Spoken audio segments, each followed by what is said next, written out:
Então, hoje a gente vai dar início ao primeiro tema dos distúrbios hidroeletrolíticos. A gente vai dividir em duas partes, porque vocês vão ver que o tema é bem extenso. Aliás, vocês já devem ter tido esse tema na parte de fisiologia. Vocês vão ver que vão ter que relembrar algumas coisas. Isso é assim mesmo, né? Esses temas, eles são temas bem complexos, bem densos, e que a gente estuda a vida inteira, né? Então, não é num dia que vocês já tiveram, e hoje, sei lá que dia de aula é, né? Segunda aula, referente a esse tema mais ou menos, e vocês vão entender tudo que a gente...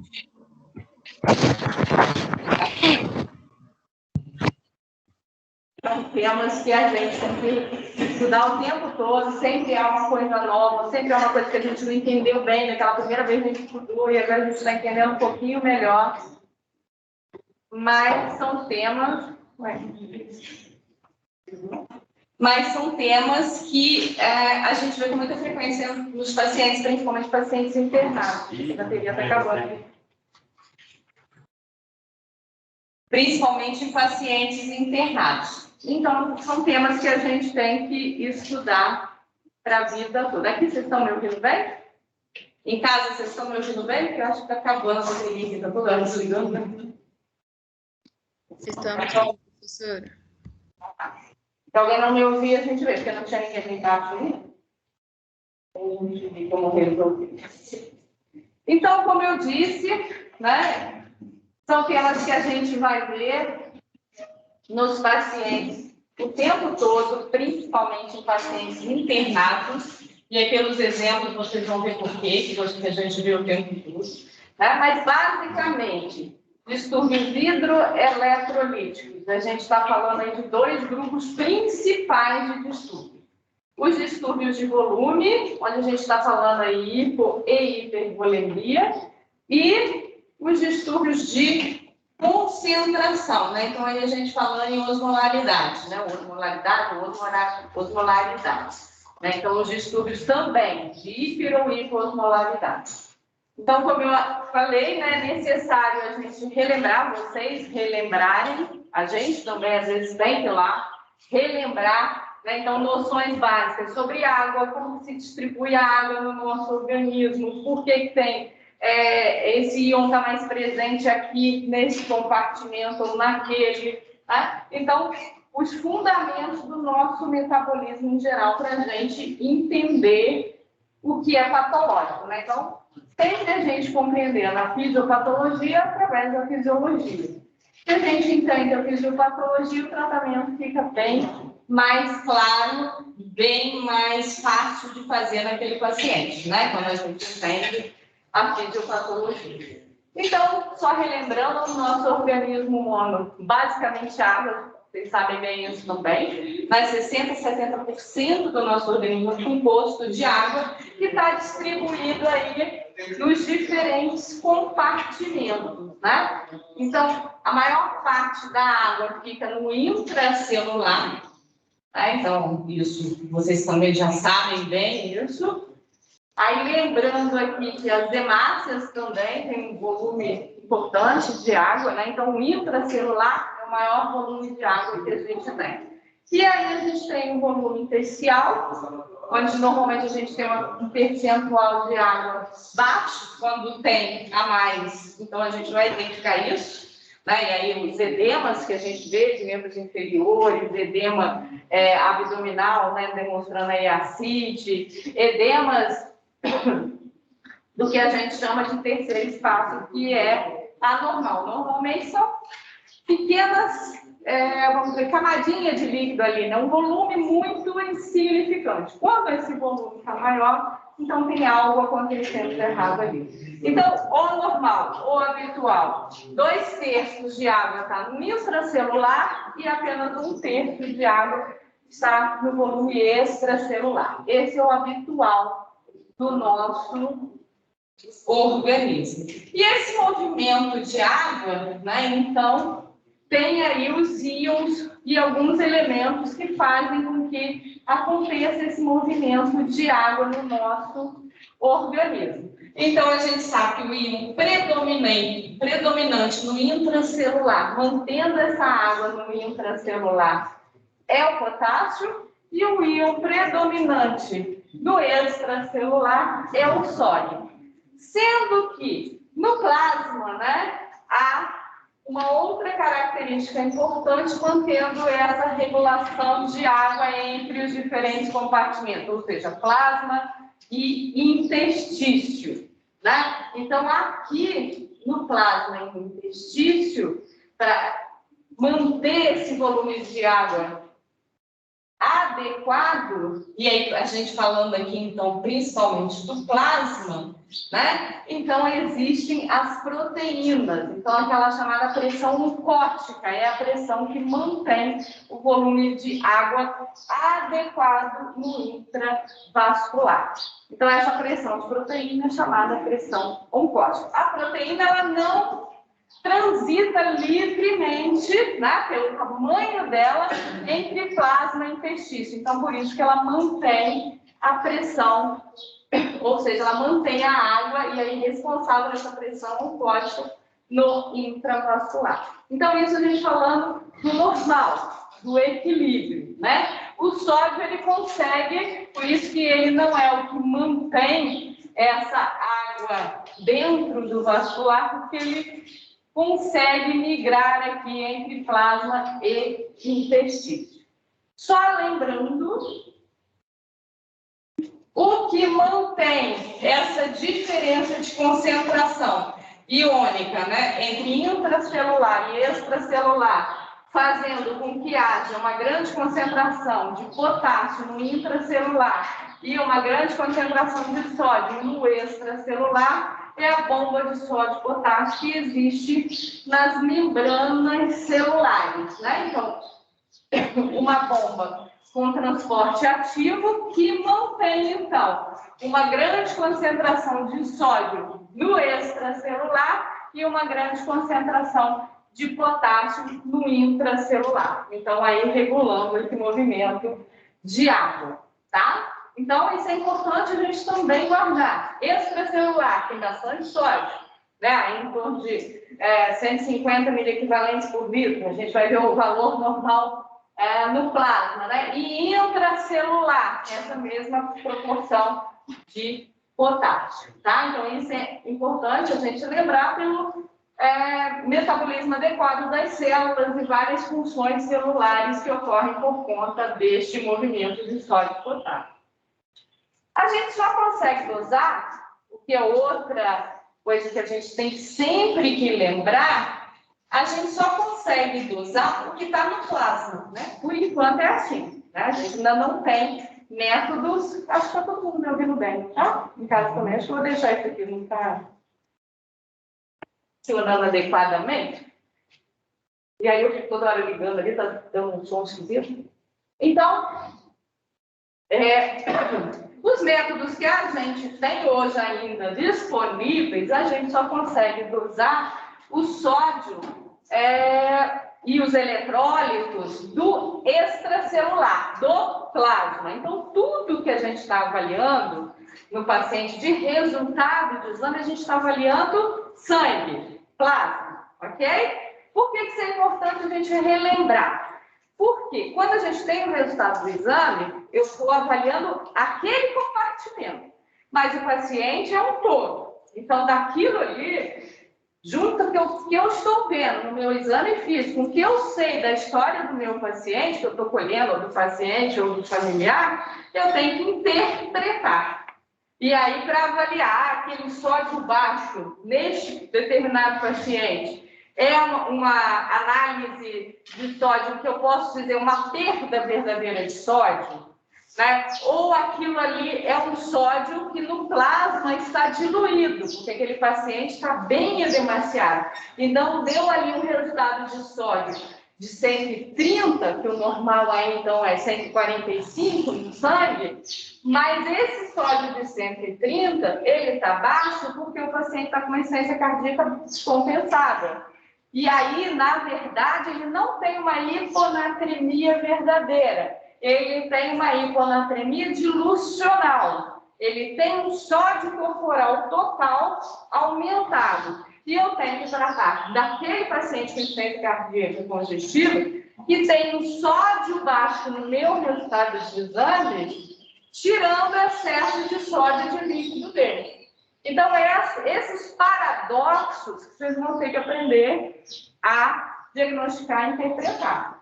Entendeu? Que às vezes a gente vê um resultado sério de um íon, né? Então, aí falando do sódio plasmático baixo, mas que é um falso baixo. Porque, na verdade, aquele paciente está com excesso de sódio corporal total, está com excesso de líquido. Mas, na análise sérica, como é uma análise avaliando o sódio daquele compartimento em relação à quantidade de líquido daquele compartimento que a gente está vendo ali, que é o plasma, dá essa falsa hiponatremia, esse falso diagnóstico que eu só consigo saber olhando o paciente como um todo. Então, analisando o exame e olhando o exame físico e a história do paciente. Entendido? Então, se vocês ainda não têm esse conceito, a partir daqui vamos ter esse conceito.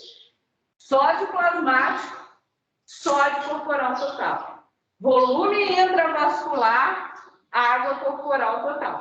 Então, eu olhando o intravascular e olhando o paciente como um todo, corporal total. Então, sempre essas análises têm que ser feitas. Potássio, resultado sérico dele, resultado plasmático, mas quanto que aquele paciente vai estar de potássio corporal total. Existem até algumas contas que eu vou mostrar aqui, não para vocês decorarem, não para vocês utilizarem neste momento isolado. Quando vocês estiverem lá na frente vendo os pacientes, lá na enfermaria, aí vocês podem precisar utilizar dessas contas. Ou fazer essa interpretação que eu estou falando de maneira mais, vamos dizer assim, grosseira, né? Mais geral.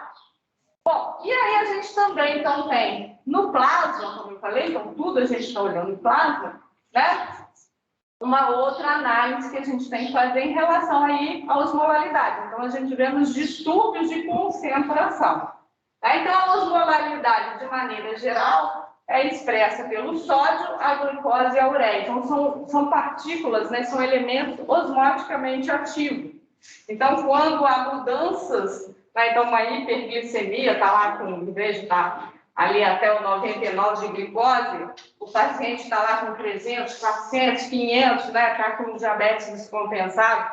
Isso vai ser importante do ponto de vista de distúrbio de concentração, podendo levar aí a movimentos de água do intracelular para o extracelular, por causa dessa partícula osmoticamente ativa, gerando aí esse movimento de água, gerando aí alterações de células neurais. Então, um dos principais complicações quando há esses distúrbios de concentração é esse movimento de água que é feito do intra para o extracelular para voltar com essa concentração, pelo menos uma tentativa de que há uma diminuição dessa osmolaridade, mas aí existem os distúrbios que vão gerar em relação a essa movimentação de água. Então, o normal, né, de osmolaridade plasmática é entre 280 e 290 miliosmol por quilo, e aí as alterações, né, para mais ou para menos, vão ser importantes na nossa avaliação. Então, a regulação de balanço de sódio de água parte de osmorregulação e regulação de volume. Então, quando a gente fala em regulação de osmolaridade,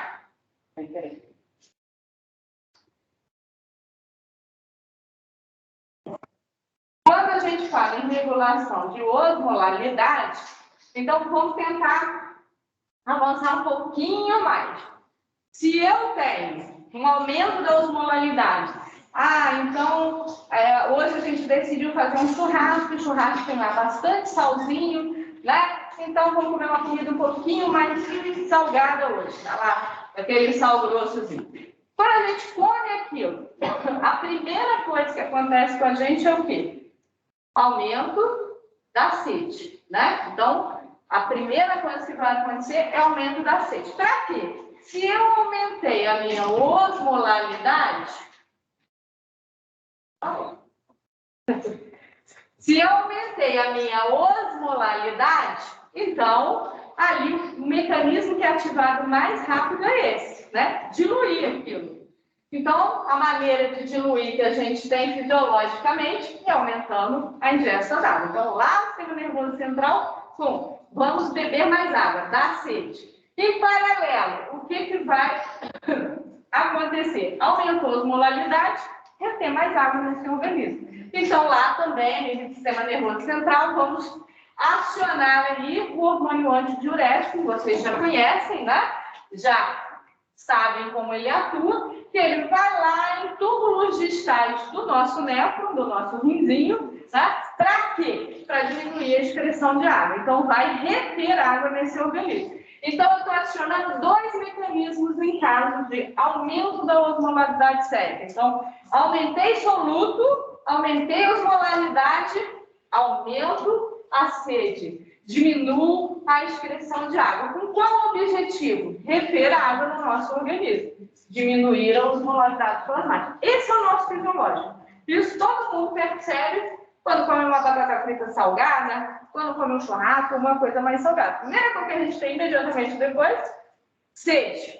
Né? Sede para haver essa compensação, essa diminuição da osmolaridade. Isso também vai acontecer se a gente perde muito volume. Quando a gente fala de volume, aqui eu estou falando de a mesma concentração de íons, né? E aí sódio, potássio e água em relação ao plasma. Isso é uma definição de volume, ser isoosmolar em relação ao plasma. Então, se eu perco volume, comi um negócio de uma coxinha que estava podre ali, tive uma diarreia imensa, fui 20 vezes no banheiro ontem. Claro que hoje eu vou estar com bagaço, perdi tanto água quanto muito eletrólito. Eu tive uma diarreia importantíssima, né? Então, aí também esses mecanismos vão ser ativados. Para quê? Para eu reter água. E aí, outros, quando eu estou falando de volume, né? Outros mecanismos também vão ser ativados para eu conseguir reabsorver. Se é volume, além de água, eu também tenho que reabsorver eletrólito. Então, eu ativo o meu sistema renina-angiotensina, aldosterona, né? O meu sistema nervoso simpático e o ADH que a gente já falou. Daí eu estou reabsorvendo a nível tubular, aqui túbulo proximal, água e sódio. Aqui pelo sistema nervoso simpático, ele também atua em túbulo proximal, reabsorvendo água e aí junto também está reabsorvendo sódio. E o antidiurético atuando lá em túbulo distal. Peraí, que eu tenho que ir contrário, né? Isso.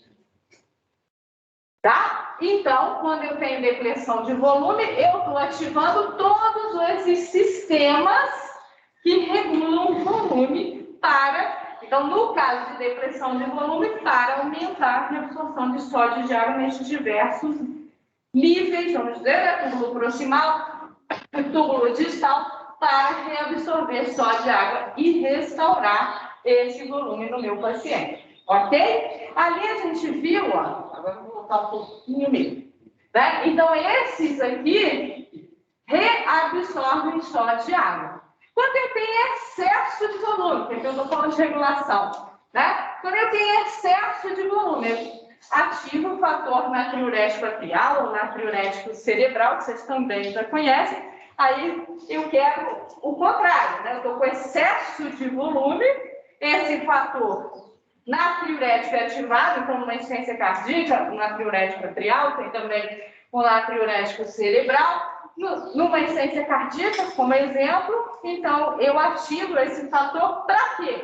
Para ele lá no meu rinzinho, lá no meu túbulo distal, aí é o contrário, diminuir a reabsorção de sódio, porque o meu objetivo agora, eu estou repleto de volume, eu quero excretar volume, então eu diminuo a reabsorção de sódio a nível tubular distal para excretar sódio do meu organismo. Bom, então fizemos essa pequena revisão toda aqui, só para vocês relembrarem. Então, imaginem que tem um glomérulo lá em cima, acima daquele lúmen ali. Tem um glomérulo, o que filtrou vai cair nesse lúmen. Então, aqui é o túbulo, né? O que filtrou cai aqui. Aqui, então, tem a célula tubular, né? Então, essa parte da membrana aqui, né? Apical, e a membrana basolateral. Então, aqui as células tubulares. E os processos de reabsorção vão acontecer ou aqui, pelos canais, pelos transportadores, né, que vocês também já conhecem, ou via paracelular, entre uma célula e outra, sendo reabsorvido, seja via transportador, seja via paracelular, vai cair nessa face aqui, que é o espaço intersticial lá no túbulo renal. O que é absorvido, então, através dos capilares peritubulares, volta para a nossa circulação. Não é assim? Vocês se lembram bem disso? Quem não lembra, por favor, rever para poder entender tudo direitinho. E aí, então, esta é a célula do túbulo coletor. Então, onde aconteceu tudo que a gente falou aqui. Então, olha lá. Reabsorve sódio, e aí reabsorvendo sódio, ao sistema renina-angiotensina, aldosterona atuando aqui. Então, a aldosterona aumenta a reabsorção tubular de sódio. Aumentando a reabsorção tubular de sódio, né, por ação aqui da aldosterona, então a sódio, potássio e TPA vai excretar potássio. Então, aqui é uma via de tirar potássio do nosso organismo. Via urinária, a gente vai ver na próxima aula, é a principal via de excreção de sódio do nosso organismo, é através do sistema urinário. Por isso que pacientes têm insuficiência renal, aí tem problemas com o potássio, né? Que a gente vai ver na próxima aula, tá? Então, eu reabsorvo o sódio, eu excreto o potássio. Aqui, os canais de ADH, né, que atuam o hormônio antidiurético, os canais de água para reabsorver a água. Então, isso está acontecendo o tempo todo com a gente naqueles distúrbios que a gente viu e vai ver, né? Então, aí acionados da maneira que é necessária, né? Na medida que é necessário. Então, o primeiro distúrbio que a gente vai ver, de volume, a gente vai ver que alguns distúrbios de volume estão ligados a distúrbios de concentração. Então, às vezes a gente vai falar, como eu citei aqui, na insuficiência cardíaca, eu tenho um distúrbio de volume ligado a um distúrbio eletrolítico, de concentração. O mais comum de volume é a chamada hipovolemia. Então, como eu falei, é uma perda normoosmolar, ou sangue mesmo, né? Tive hemorragia digestiva, um acidente de carro, né? Então, uma perda de sangue, perdeu o sangue, né? Então, é normoosmolar. Ou uma secreção corporal isotônica normoosmolar. Então, não é qualquer diarreia que dá uma hipovolemia sem o distúrbio de hipernatremia. Vai depender da secreção da diarreia. Então, aquela diarreia, eu perdi mais água do que eletrólito, então aí vai me dar uma perda mais importante de água, gerando uma hipernatremia, um distúrbio de concentração. Ah, não, eu perdi naquela diarreia, ela foi isotônica ao plasma, então eu perdi uma concentração de sódio, de água, de potássio normoosmolar em relação ao plasma. Então, eu tenho uma hipovolemia, que a gente chama de uma hipovolemia verdadeira. E esse paciente está adinâmico, com hipotonia muscular, que perdeu eletrólitos numa concentração isoosmolar, com os reflexos mais baixos, com a pressão venosa central baixa, taquicárdico, perdeu volume, e aí esse paciente começa, então, quando vai sentar, ele tem aquela hipotensão, porque perdeu muito volume, e essa hipotensão, né, então, se ele não procurou auxílio médico, se não foi detectado, não foram feitas as medidas, né, de reposição hidroeletrolítica, acaba ficando com uma hipotensão de decúbito, né? Então, uma hipotensão mesmo deitadinho. Então, se ele perder o líquido que ele perder não for na mesma concentração do plasma, não vai ser hipovolemia. Então, aí eu vou falar aqui dos distúrbios mais básicos. Depois a gente vai vendo, né, ou em aulas posteriores, a gente vai vendo que aí há diferença. Então, eu vou falar um pouquinho de hiponatremia, de distúrbios de sódio, e que ele pode ter diferenças aí em relação a volume. O que a gente chama de maneira básica hipovolemia é o isoosmolar em relação ao plasma, que é a pergunta dela, né? O que é hipovolemia? É sempre uma secreção normo-osmolar, isoosmolar em relação ao plasma. Quando eu aperto mais líquido do que eletrólito, eu tenho aqueles diferentes tipos de desidratação, entendeu? É só uma questão de semântica mesmo para orientar melhor. Então, eu tive diarreia, eu perdi água, não perdi? Mas só que a minha diarreia eu perdi mais água do que eletrólito. Então, perdeu a água, vai repor a água com uma quantidade de eletrólitos menor. Então, é uma desidratação. E aí, provavelmente com hipernatremia. Então, gerou um distúrbio de concentração, ok? Então eu perdi volume aqui. Eu tive, igual eu vou dar um exemplo aqui de uma diarreia por cólera, que é bem claro para a gente iniciar, né? Então, na diarreia por cólera, eu perco tanto água quanto muito eletrólito. Então, eu perdi isoosmolar. Eu tive hipovolemia, mas como eu estou perdendo muito eletrólito, dá também uma hiponatremia. Então, ela dá um distúrbio de volume e um distúrbio de concentração hipoosmolar. Entendeu?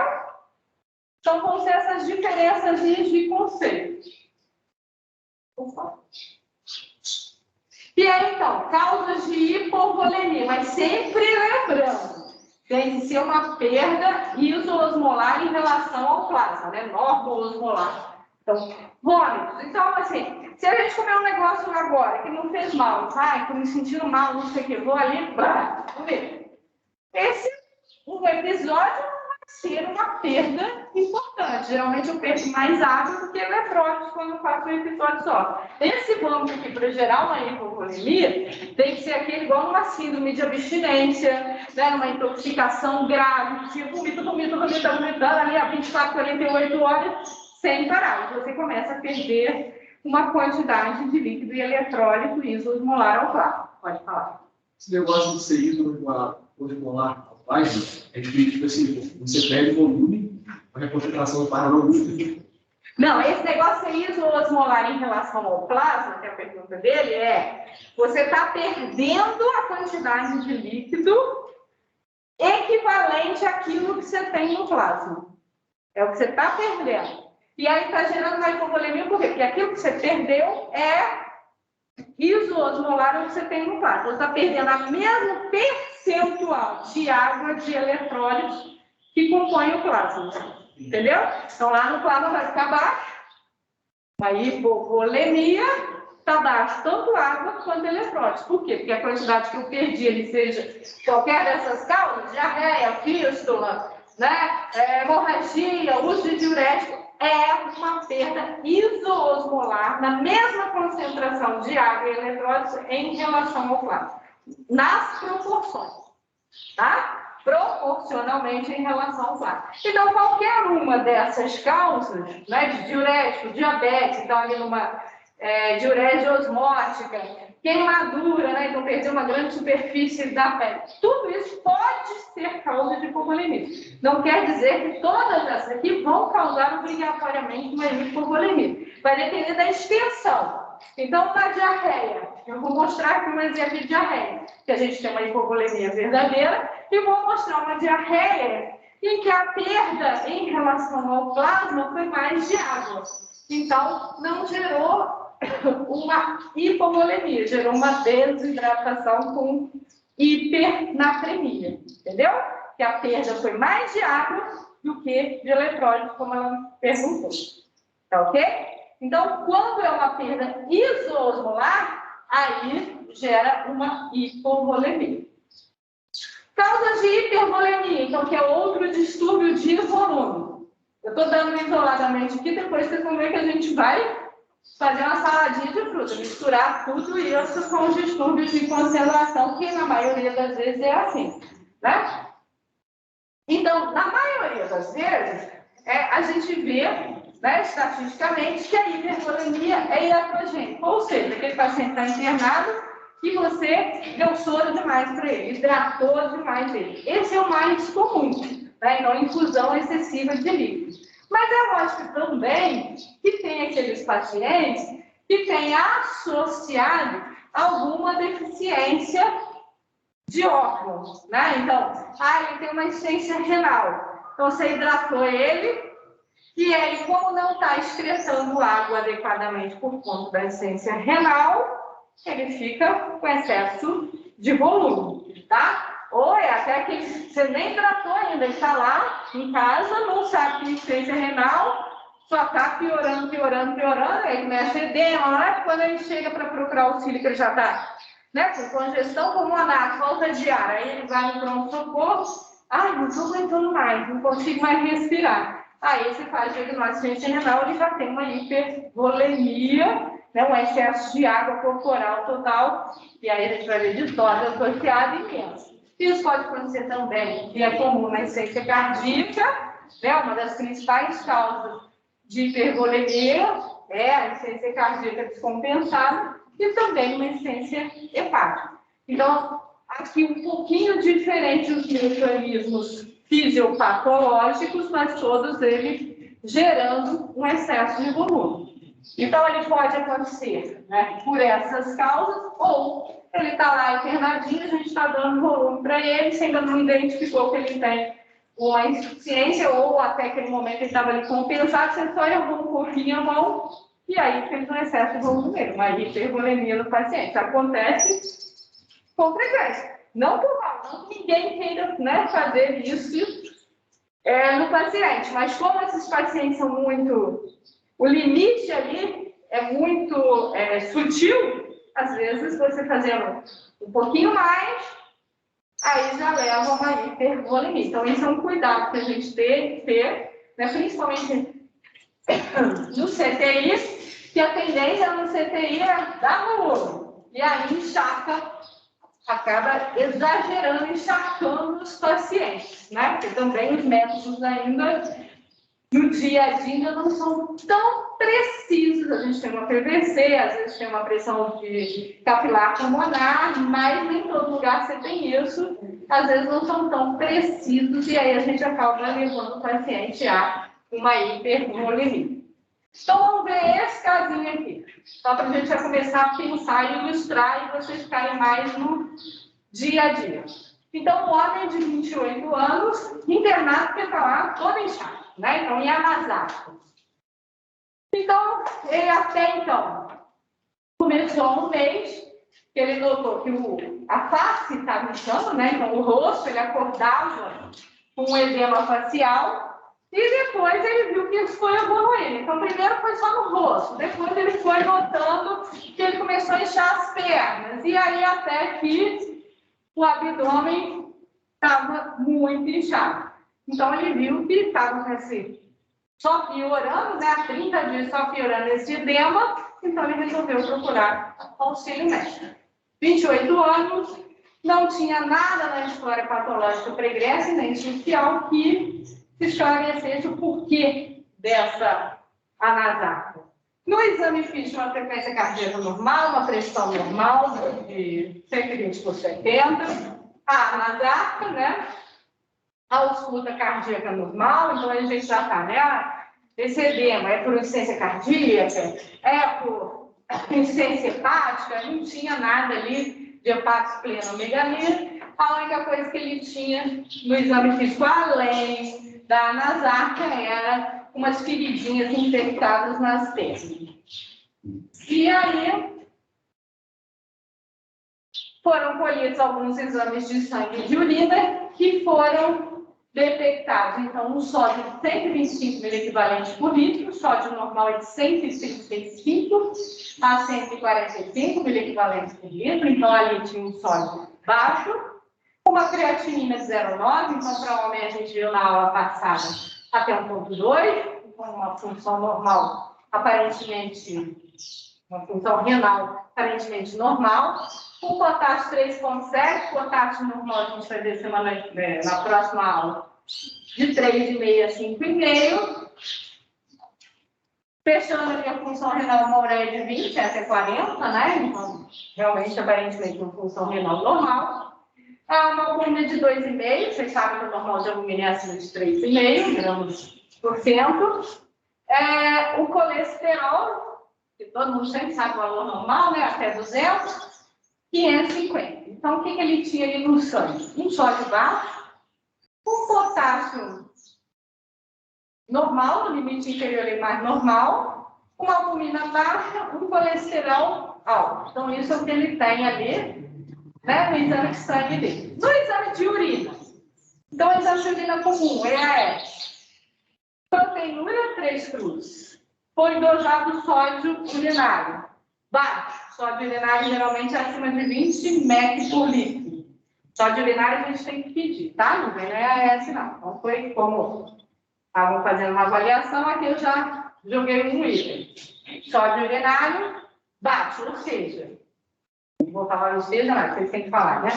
Fração de excreção de sódio, menor do que 1. Aqui, fração de excreção de sódio igual a 1, é o valor normal. Então, aqui está menor do que 1. E uma proteinúria, então, para quantificar, né, essa proteinúria que deu 3 cruzes, que o EAS é um exame qualitativo, não quantitativo. Então, ao quantificar essa proteinúria, detectou 6 gramas ao dia.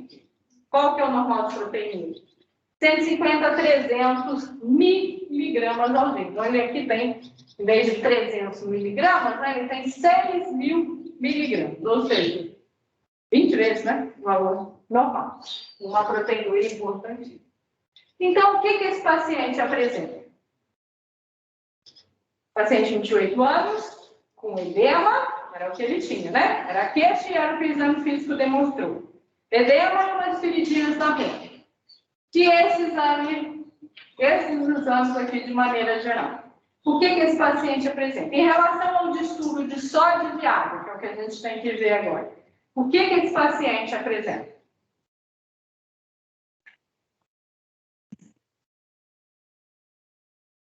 Volta uma tela, pode cair, vocês estão pensando nessa.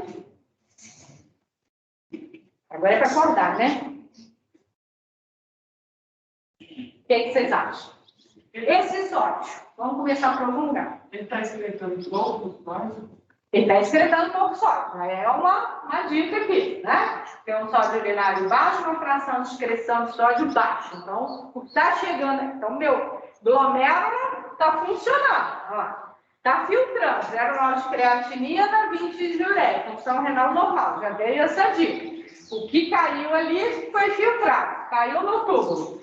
Sódio, está reabsorvendo bastante sódio, porque está saindo pouco da urina. Mas ele tem uma hiponatremia no sangue, né? É o exame de urina. Aí é que vocês têm que começar a pensar. Esse paciente realmente tem uma hiponatremia verdadeira? Ou o sódio corporal dele total está aumentado, mas ele tem uma pseudo-hiponatremia. Acho que é essa segunda que você falou. Que aí está indo para o interstício, puxando água, ferido. Então, a gente está vendo que ele né, contou essa história de um edema progressivo, a gente viu uma nasaca no paciente. A historinha está ali, o exame físico comprova uma nasaca. Então, o terceiro espaço, o intestino, está cheio de líquido, tá? E aqui comprova tudo isso. Então, ele está reabsorvendo mais sódio. Esse túbulo está funcionando e reabsorvendo mais sódio. Então, se eu analisar o sódio corporal total, edema e reabsorvendo bastante sódio, então ele está com excesso de sódio corporal total aumentado. Por que ele está com o sódio plasmático baixo? E aí que vem os raciocínios, né? Então, é porque ele também, além de estar com excesso de sódio, ele também está com excesso de água. Tem muita água ali. Na análise do sangue, do plasma, né? Essa análise faz lá em laboratório, faz essa análise do sódio presente lá em relação à água. Se ele está cheio de água também, dá aquela falsa hiponatremia que a maioria dos pacientes tem. Na verdade, é uma falsa hiponatremia. Falta nesse sentido de ter excesso de sódio corporal total, tá? E aí, o que esse paciente apresenta? Posso ir um pouquinho mais à frente? Sei que vocês ainda estão no início. Só para vocês entenderem o todo ali do exemplo. Pode falar. Você sabe que ele tem comunicado no sangue, da expressão de sódio está baixa?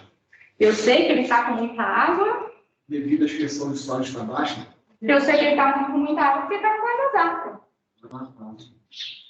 Né? Ele iniciou edema facial matutino. Depois evoluiu para edema de membro inferior e aumenta o volume abdominal. Então ele está cheio de líquido, tá? O exame físico mostra isso pra gente. O sódio corporal, aí eu vou analisar, tá? Bom, paciente cheio de líquido. E os exames? Tem um sódio plasmático baixo, mas aqui está demonstrando que ele está reabsorvendo muito sódio. Está saindo pouco sódio na urina. Então ele está com muito sódio corporal total, apesar daquele resultado ali. E o geral? O que esse paciente apresenta de diagnóstico justifica tudo isso? É um paciente que tem uma proteinúria importante, tá? Que tem uma albumina baixa, um colesterol alto e mais edema. Vocês viram isso na propedêutica, provavelmente. Que síndrome é essa? Edema, proteinúria, hiperlipidemia e hipoalbuminemia. Isso é uma síndrome em relação ao rim. Não lembram? Síndrome nefrótica. Então, esse paciente está com uma doença, uma glomerulopatia, apesar de ter uma função renal normal. Vocês vão ver melhor lá nos períodos para frente, tá? Mas ele tem apesar de ter uma função renal normal, ele está excretando muita proteína. Tá? O que ele confirma aqui, ó. Tem uma albumina baixa, uma hipoalbuminemia. Por quê? Porque essa proteína está saindo da minha urina, né? Na minha não, na dele, né? Está saindo na urina dele. Então, essa proteinúria leva a uma hipoalbuminemia. Essa hipoalbuminemia faz o que ali no volume intravascular? E a fisiologia, releva. Quem é responsável pela pressão leucótica? Que eu rapidinho falei ali atrás. Proteína. Então, o que a proteína faz? O que a pressão leucótica faz? Mantém o líquido no intravascular. A pressão leucótica dele está baixa. A albumina dele está baixa. O que vai acontecer com esse líquido do intravascular? Extravasar para o intestino. Não é isso que está acontecendo com esse paciente? Então, esse líquido, devido a essa proteinúria, né, está diminuindo a pressão leucótica, não está conseguindo se manter no intravascular. Escapa para o intestino e terceiro estágio. Aí dá o edema que ele está tendo. Professor, mas como que consegue excretar a proteína? Porque a proteína não é filtrada, né? Isso. Aí já é pelo distúrbio que ele tem da síndrome nefrótica. Então, normalmente, a gente não filtra proteína. Por quê? Para manter a nossa pressão leucótica. A gente precisa de proteína no nosso organismo. Quer dizer, manter uma das funções, né? Várias funções que a gente tem relacionadas às proteínas.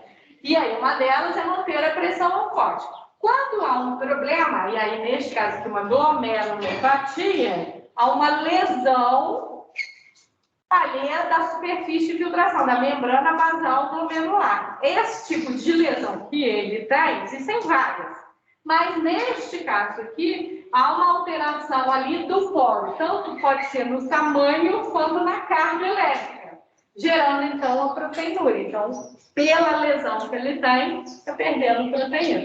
Perdendo proteína, diminuiu a pressão leucótica, extravasou líquido para o terceiro espaço, gerou um edema. Então, aí gerou um distúrbio de volume dele.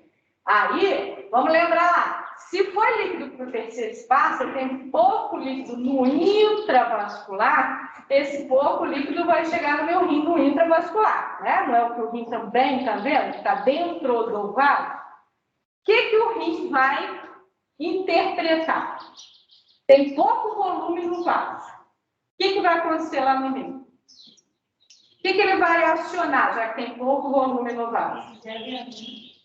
ADH, acionar o sistema renina-angiotensina-aldosterona para reabsorver mais sódio e mais água, né? E sistema nervoso simpático para reabsorver mais sódio e mais água. Ele entende que tem que restaurar o volume intravascular. Mas quando ele ativa tudo isso, todo aquele sistema de regulação de volume que eu mostrei uns slides atrás, quando ele ativa tudo isso num paciente que está com esta patologia, o que ele está fazendo, na verdade? Está absorvendo mais sódio e mais água, piorando o edema, né? Porque está retendo mais sódio e mais água. Então, esse é o patológico. Então, está errado no que seria necessário. Porque o necessário seria excretar mais sódio. Mas como ele enxerga o intravascular, ele está reabsorvendo mais sódio e mais água.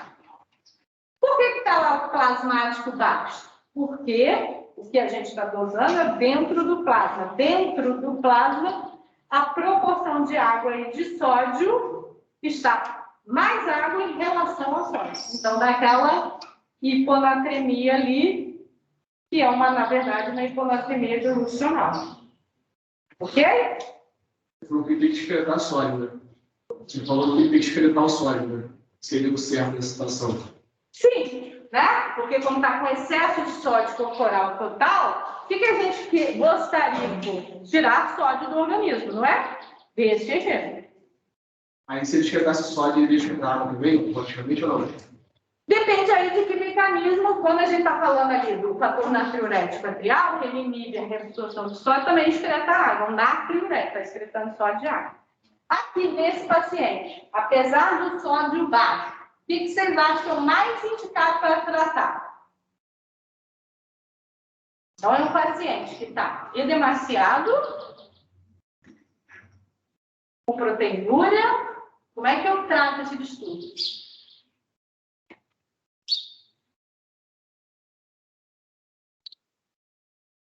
O que vocês acham? Chegou lá para vocês, a paciente vocês estão vendo ali no ambulatório, vamos dizer. Chegou lá, edemaciado, com esses exames. Como é que vocês tratam esse paciente? Eu acho que tem que botar proteína no sangue dele.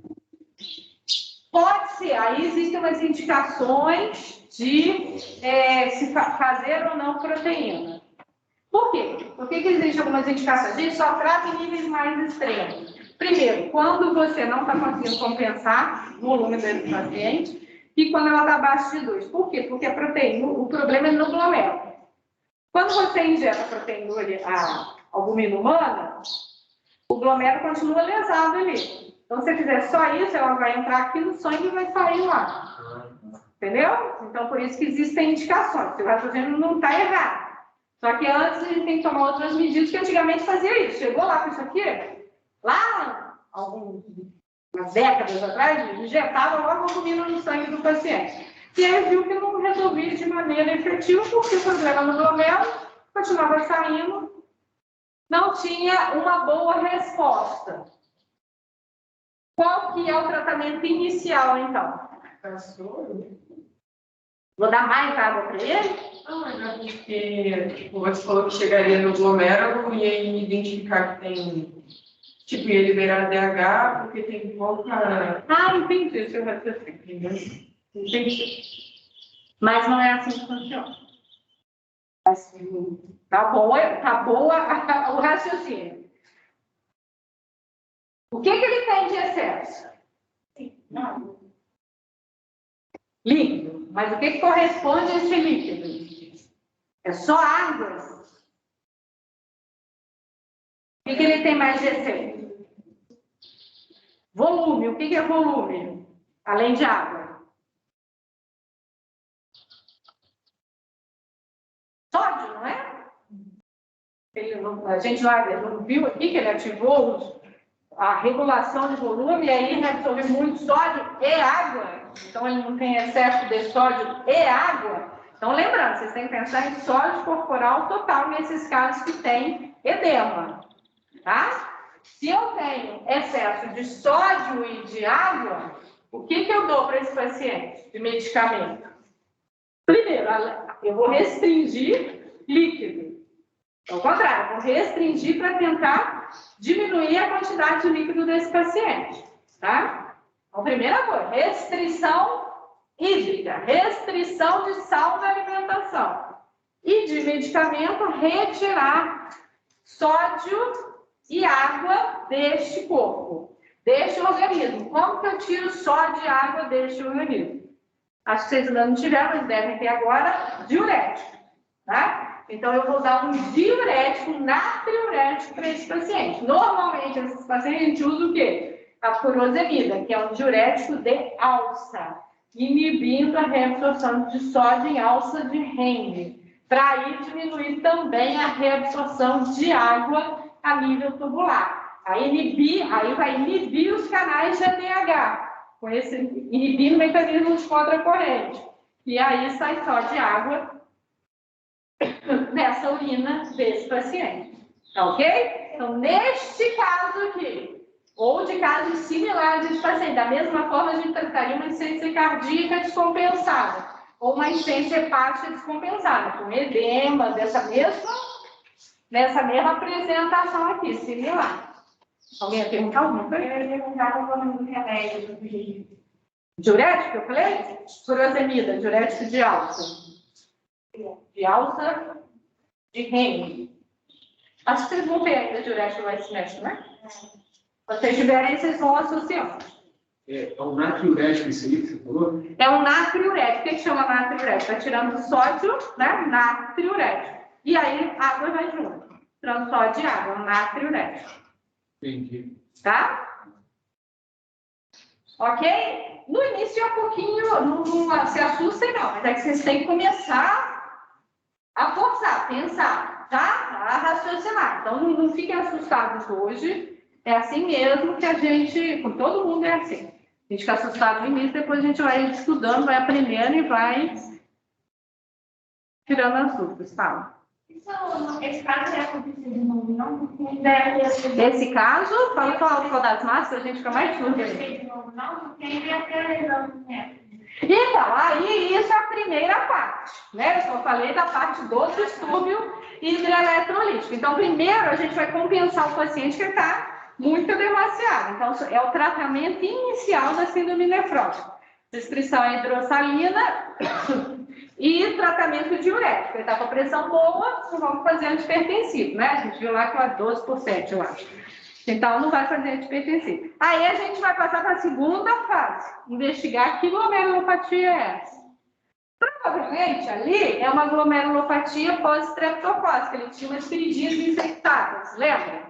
Essa é uma glomerulopatia autolimitada, ou seja, se for isso mesmo, se a gente comprovar na investigação, nesse caso que o paciente foi, que é um paciente que existiu, é autolimitada. Então, ali já estava se autorresolvendo, só com esses medicamentos sintomáticos, normalmente ele volta à função normal, né? Assim, para de perder proteína com esse tratamento. Agora, existem algumas glomerulopatias que a gente precisa introduzir imunossupressor. Aí você vai investigar, pode chegar a ter uma biópsia renal para ver qual imunossupressor é o mais indicado. Aí é uma segunda etapa da investigação. Tá? Eu parei aqui porque vocês ainda não têm essa bagagem. Era mais para mostrar o distúrbio hidroeletrolítico. Tá ok? Glomerulopatia vocês veem no 7º período. Mas no ambulatório, de vez em quando, vocês veem que temos uns pacientes no ambulatório que têm glomerulopatia aqui na rua. Vamos lá. Então, a gente está falando do primeiro distúrbio, hiponatremia, né? Que é um sódio plasmático abaixo de 135. Esse paciente tinha 130, né? E aí a gente vai ver as principais causas de hipernatremia, de hiponatremia, né? Então, pode ser por perda de sódio, então usar um diurético. usar um diurético, aqui a gente fez como tratamento, mas pode ser que você receba um paciente com sódio baixo, porque ele já vem usando o diurético e usando uma dose a mais. Não tem gente que usa diurético para emagrecer, tem gente que usa diurético como tratamento de ciência cardíaca, pode ter errado na dose, né? Não só o paciente, como o médico passou, eu já mesmo já passei lá, está muito inchado, vamos passar uma dose e tal. Aí deu uma puxadinha de mais, opa, vamos agora voltar para a dose, vamos suspender. E aí, às vezes, acontece isso, né? Então, pode ser uma hiponatremia verdadeira, por perder sódio verdadeiramente, tá?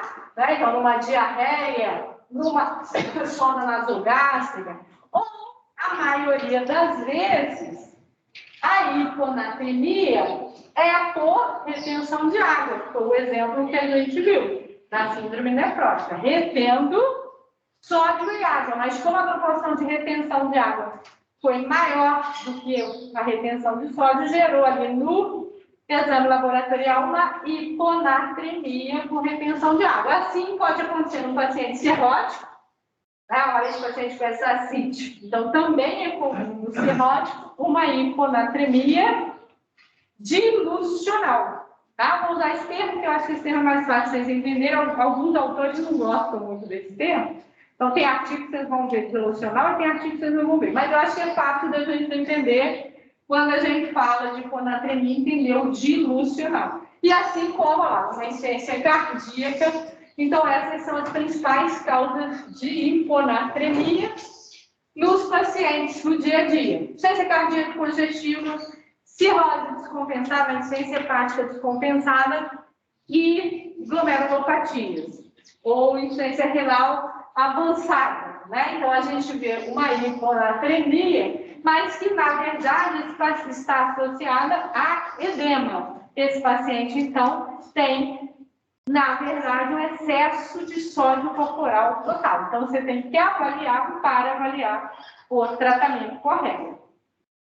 Se for uma hiponatremia verdadeira, é aquele que está com uma diarreia danada, aí o tratamento é outro. Não vai dar um natriurético, por isso que a gente tem que aprender, né, a raciocinar. Você não vai dar um natriurético se a hiponatremia for verdadeira, que você mata o paciente, né?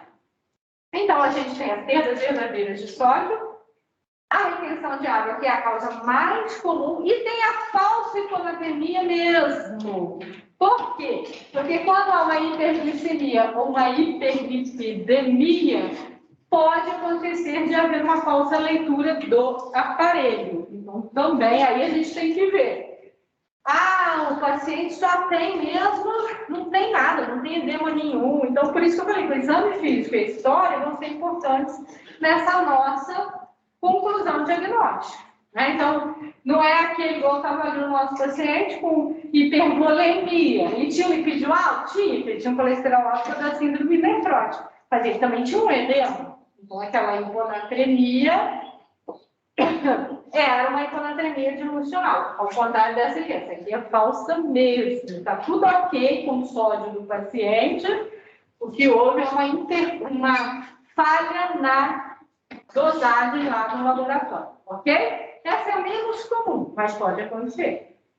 Tá certo? Então, também é um que a gente tem que fazer diagnóstico diferencial. E a hiponatremia pode ser aguda, grave, quando é aguda, né? Em menos de 48 horas se instala. Tudo que é agudo sempre é muito mais grave do que o que é crônico. Então, a crônica aqui é muito comum acontecer em paciente com ciência cardíaca, né? Que ele está ali diluidinho há um tempão já, porque ciência cardíaca a gente consegue compensar, dependendo da fração de ejeção, até um certo ponto, mas aí fica aquele pacientezinho crônico, né? Também uma insuficiência hepática que está ali há anos com aquilo ali. Então, esses pacientes aqui, a gente, com frequência, vê uma hiponatremia crônica. Então, quando aquilo piora muito, o paciente descompensa, mas é bem menos grave do que a aguda. A aguda pode dar lesões com sequelas até mesmo fatais neurológicas, e por isso a gente tem que ter também cuidado com a correção do distúrbio, né? E aí, então, os sintomas são muito sutis ou confundem com outras patologias, né? Então, olha lá, uma letargia, uma apatia, uma desorientação. Eu já peguei muito paciente assim, com desorientação, e aí o idoso, então, difícil, né? Da gente, a família fala, mas está mais desorientado que o normal, tem alguma coisa errada. Se a família percebe, se é muito atenta ao paciente, ainda fica, ela mesma chama atenção, e aí você vai lá e vê que o sódio realmente piorou, e aí você tem que descobrir a causa, né? Mas cãibra, anorexia, náusea, agitação, quer dizer, assim, não são sintomas específicos. Você vai olhar e falar, caramba, é hiponatremia. Não, não é. Para ser mais complicado, mais difícil ainda para a gente, são sintomas inespecíficos. Pode acontecer em várias patologias. Então, se a gente não dosar o sódio e não atentar aí, deu um sódio baixo, vamos confirmar, vamos ver com a clínica, repete esse exame laboratorial, confirma baixo, aí para você começar a tratar. Se você não reparar isso tudo, pode passar desapercebido e pode até levar ao óbito o paciente, né? Então, aí, reflexos deprimidos, em casos graves, aquela respiração de Charles-Stokes, né? Que aí é aquela respiração que vem rápida, né? Hiperventila, daqui a pouco tem aquele período de apneia, hiperventila, esse é paciente mais grave mesmo, né? Até mesmo complicações neurológicas, como paralisia pseudobulbar e confusão. Então, isso aqui acontece com maior frequência em hiponatremia aguda, né? Aquela paciente normalmente até está no CTI. Ok? Vamos para um outro exemplo. Um rapaz de 19 anos internado com cólera. Então, foi aquele exemplo que eu falei que ia dar. Bem característico, né? Cólera é aquela diarreia importante, né? Ela leva aí uma hipovolemia, uma pressão arterial de 80/40, com uma frequência cardíaca de 140 batimentos por minuto. Então, quer dizer, é realmente uma perda de sódio, de água, né, de eletrólitos de maneira geral. Então, no sangue, tem de sódio, um potássio de 2,3, um cloro também baixo, geralmente torno de 100 mg por litro, uma ureia e uma creatinina já acima do normal, né? Então é homem, 1,3 de ureia, então já aumentada. E uma osmolaridade que a gente falou em torno de 290, o normal, ó, uma osmolaridade baixa no sangue, né? Então mostrando pra gente que realmente perdeu volume ali, né? Então, olha lá, não tem edema, muito pelo contrário. A gente tem uma pressão baixa, um pulso acelerado e a gente tem uma causa importante de perda de líquido pelo intestino, né, pela diarreia e osmolar em relação ao plasma, comprovado pelos eletrólitos e pela osmolaridade séria. E aí, vamos lá, na urina. Então, um sódio de 1 mEq, quer dizer, da urina. Se a gente viu que abaixo de 20 mEq por litro é um sódio baixo, o outro paciente estava com 10, você já tinha raciocinado, nossa, não está reabsorvendo muito sódio urinário. Aqui, então, tudo que chega ali, ele faz para tentar fazer o quê? Restaurar. Aqui é uma perda verdadeira, né? Então, uma hiponatremia verdadeira, para tentar restaurar o volume do paciente, né? Então, aqui ele reabsorve sódio e água, né? A gente está vendo o sódio aqui, mas sabe que está reabsorvendo água também. E túbulo proximal, túbulo distal, com todos aqueles mecanismos de volume estão ali ativados para tentar reabsorver o máximo de sódio de água e restaurar essa volemia deste paciente. E aí a gente vê, né, que a osmolaridade urinária é altíssima. Por quê? Está tentando reabsorver o máximo que pode ali de eletrólito, né, e de água. Então, o que está saindo tem que sair super concentrado.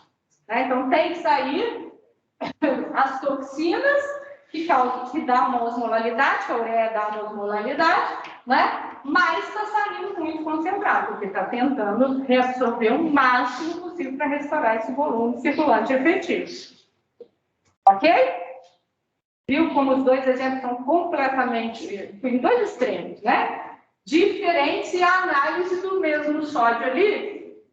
Mas aqui uma perda, uma hiponatremia verdadeira, o outro uma hiponatremia dilucional. Certo?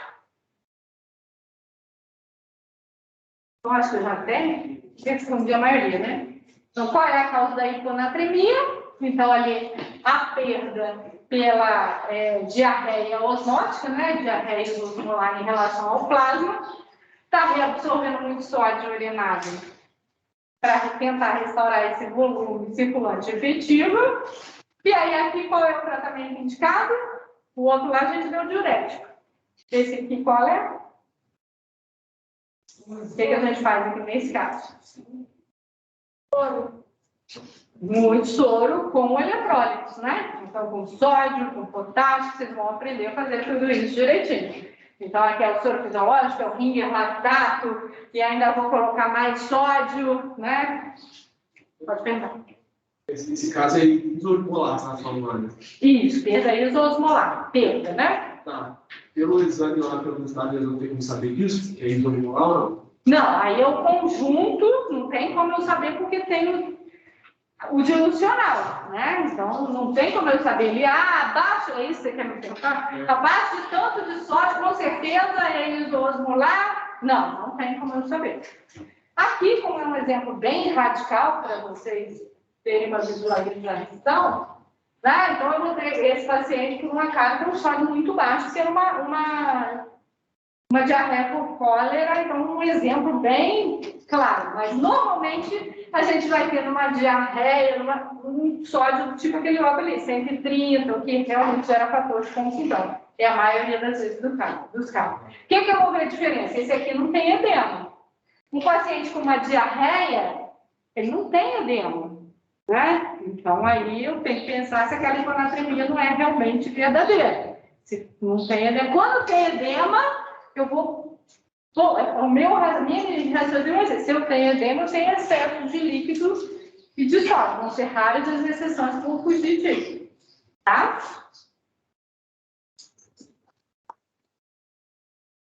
E aí, então, em resumo, na hiponatremia, estados edematórios, como acabei de dizer, né? Em edema, eu tenho retenção de sódio de água. Então, qual é o tratamento? Restringir água. E aí, vou avaliar a indicação de um natriurético, né? Em caso de depressão de volume, que foi esse último caso aqui, a diarreia, tá? Então, eu vou devolver para o meu paciente uma solução isotônica. Eu tenho maneiras de fazer os cálculos quando os distúrbios são muito importantes, né? Então, aí por quê? Porque eu não posso dar sódio em excesso também e transformar uma hiponatremia em uma hipernatremia. Eu tenho uma velocidade de infusão máxima, né? Então, mais ou menos uma ampola por hora. Eu não vou fazer uma ampola direto, não. Diluidinho no soro, tá? Por quê? Porque a gente viu ali, a hiponatremia, quando você muda a osmolaridade, você está mexendo com água do intracelular e extracelular. Lembrar sempre disso quando a gente está vendo o paciente. Então, se eu pego, ele está com uma hiponatremia igual a ele 110, então vou dar bastante sódio para ele, né, na intenção melhor possível de restaurar aquele sódio. Só que eu tenho que lembrar que eu estou mexendo com concentração. E aí, se eu aumento rapidamente a concentração do paciente, eu puxo água do intracelular para o extracelular. Se eu faço de maneira rápida, e aí eu vou e desidrato célula neural, aí eu posso também levar as lesões importantes, até mesmo a alta do paciente, por contração de célula neural, tá? Então, por isso que a gente tem que repor de uma maneira que não seja tão agressiva. E aí, quando o distúrbio é importante, eu tenho maneiras de calcular para repor aquilo de maneira em 6 horas, em 24 horas, em 48 horas e vou monitorando. O ideal de paciente com distúrbio grave é ficar numa unidade ou semi-intensiva ou intensiva para ter um controle melhor para você poder ir dosando e reavaliando as doses que você está dando para aquele paciente. Tá ok? Não precisa decorar nada das contas, tá? As contas é só para vocês saberem que existe e que um dia que vocês precisarem, vocês vão lançar mão dela. Nesse momento, hoje, a gente não precisa dela. A gente precisa de vocês terem o raciocínio fisiopatológico e entender, eu dou diurético, eu dou sódio, eu dou sódio glicosado puro, e esse é o raciocínio que vocês têm que ter no momento, sem as continhas, tá? Vocês estão ainda no quarto período. E aí, vamos a um outro exemplo agora. Um homem de 70 anos, com demência senil, é admitido no hospital com uma diarreia profusa de 3 dias de duração. E aí ele tem um sódio 165, um potássio de 2,5, um cloro de 125, uma ureia de 200, uma creatinina de 2, uma osmolaridade sérica de 370, de 390, né? Um bicarbonato de 15, 24 o valor normal, vai ver quando eu estudo o ácido lático. E na urina, um sódio de 15 e uma osmolaridade de 630. E agora? Nós estamos diante de quê?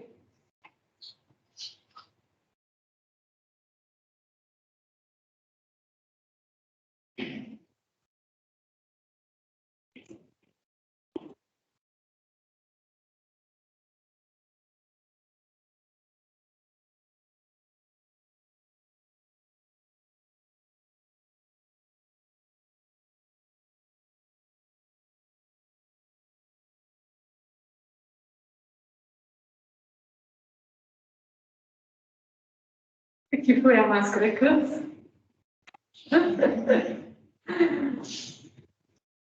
Podia aguentar mais, né? Mas, infelizmente. E aí, meninos, o que temos agora?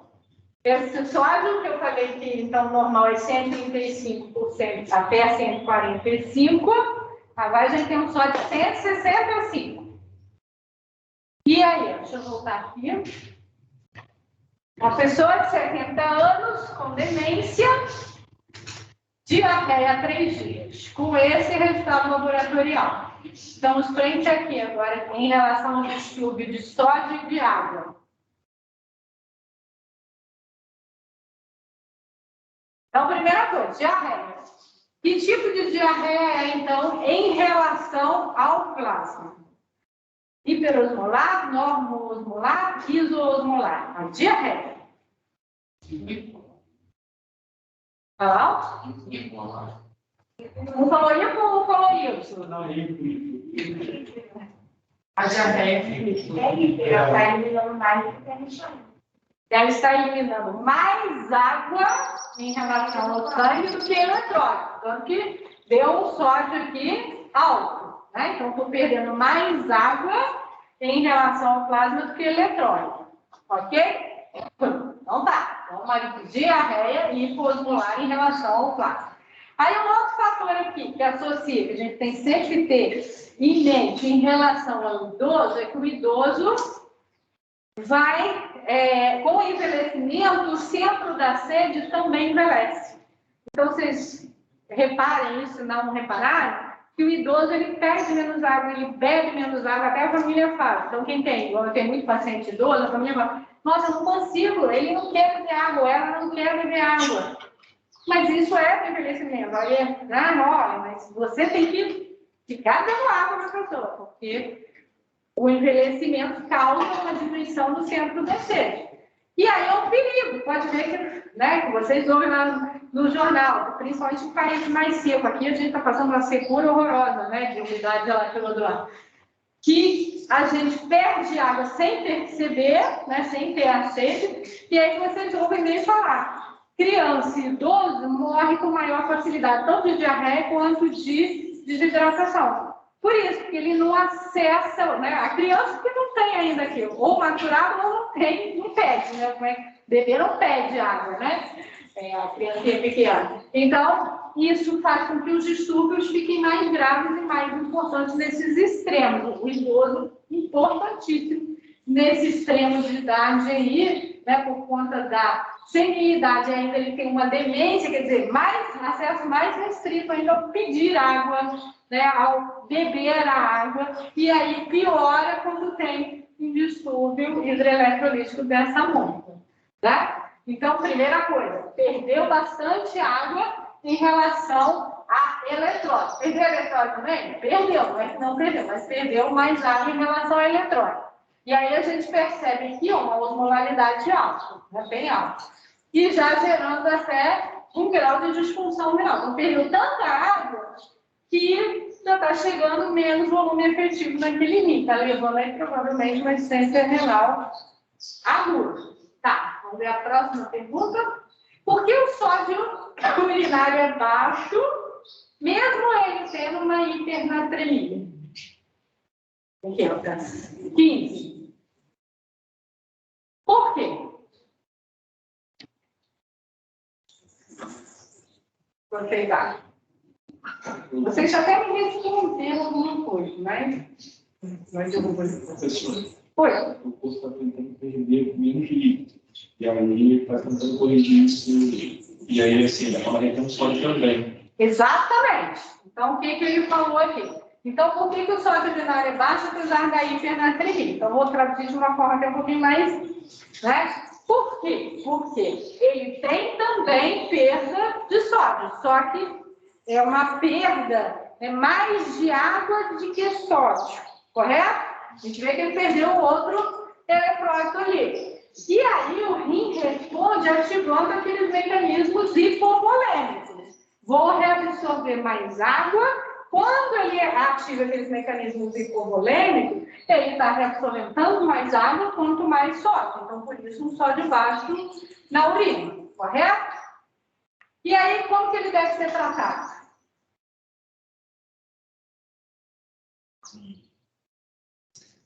Como vocês tratariam esse paciente? E aí, por isso, também, como ele reabsorve muito sódio de água, a osmolaridade fica alta na urina. Eu não entendi a resposta da letra dele. O quê?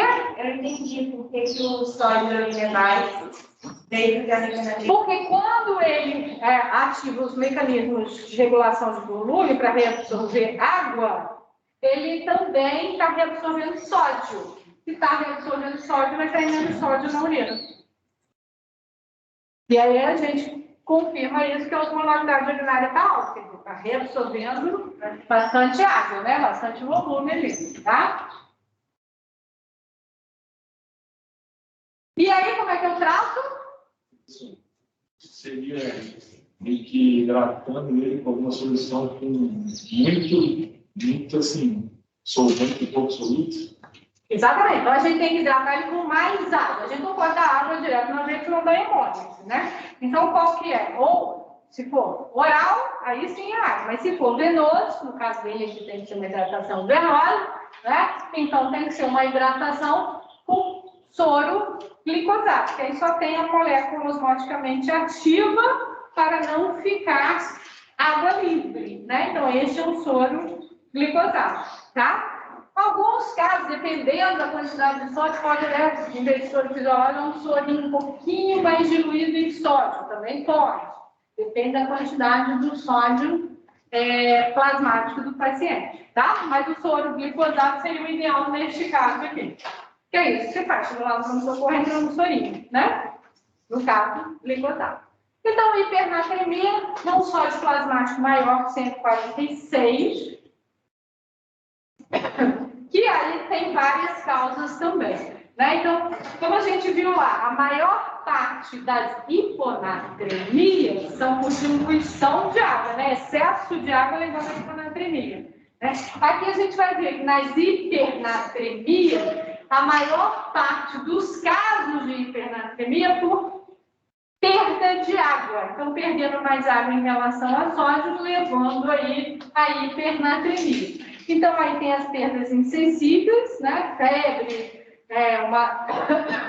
quando o paciente está com muita febre, aquela, né, respiração, que aí perde mais água do que o normal, mas pode ser também por perda urinária. Então, diabetes insípido central, diabetes nitrogênico, diurese osmótica, né? No caso aí, comum é uma cetoacidose diabética, né? Ou o uso do manitol, que é um diurético osmótico que vocês vão estudar.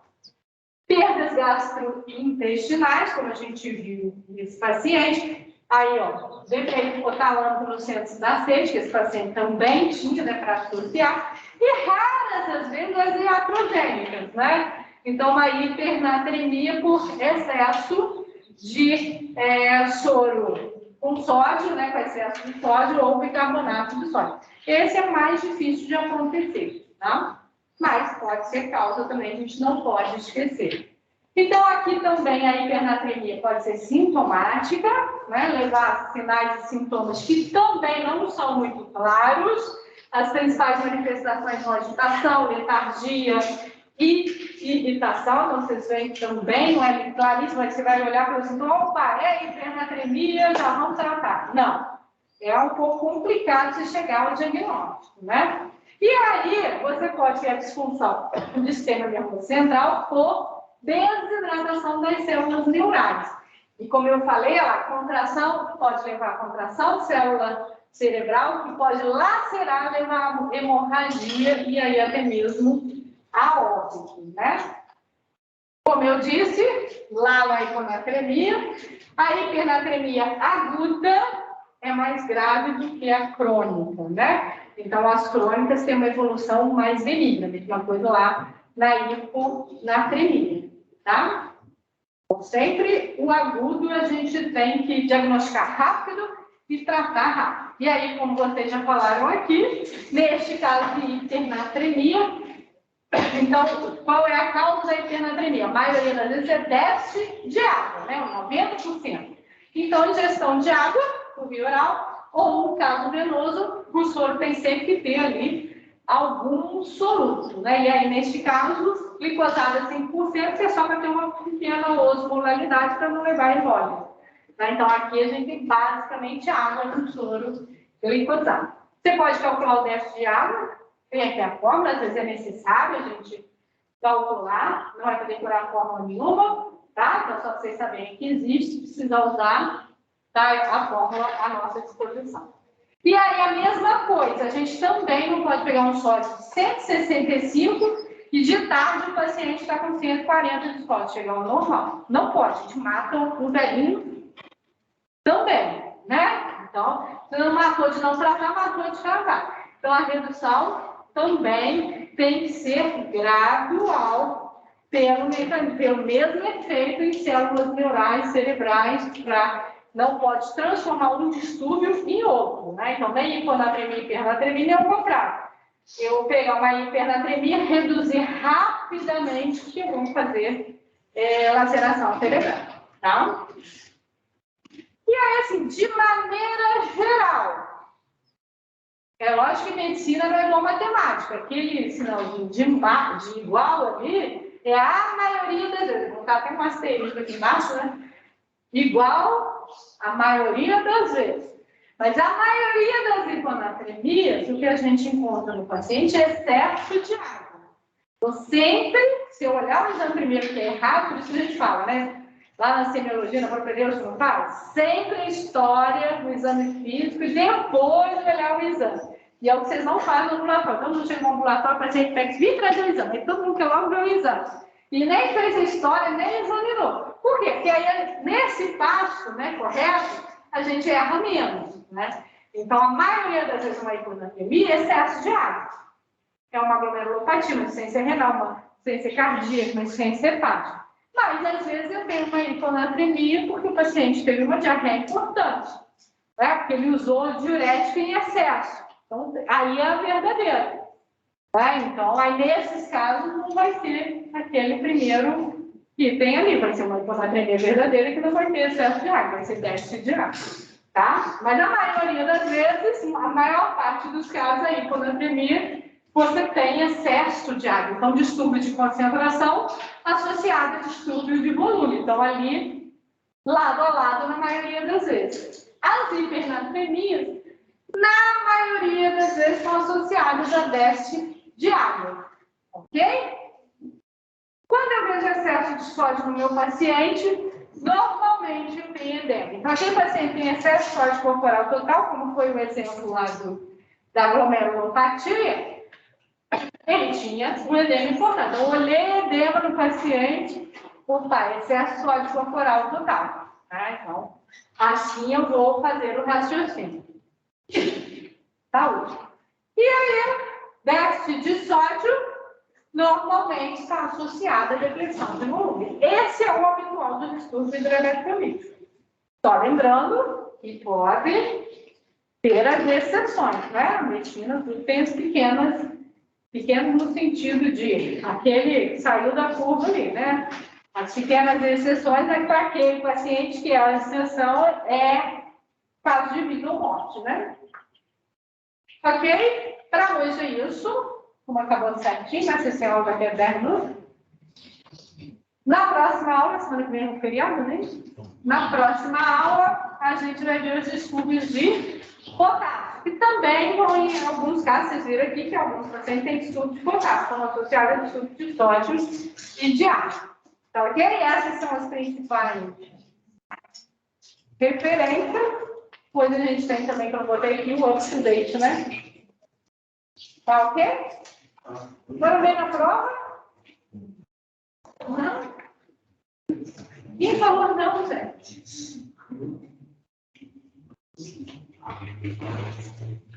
Tá.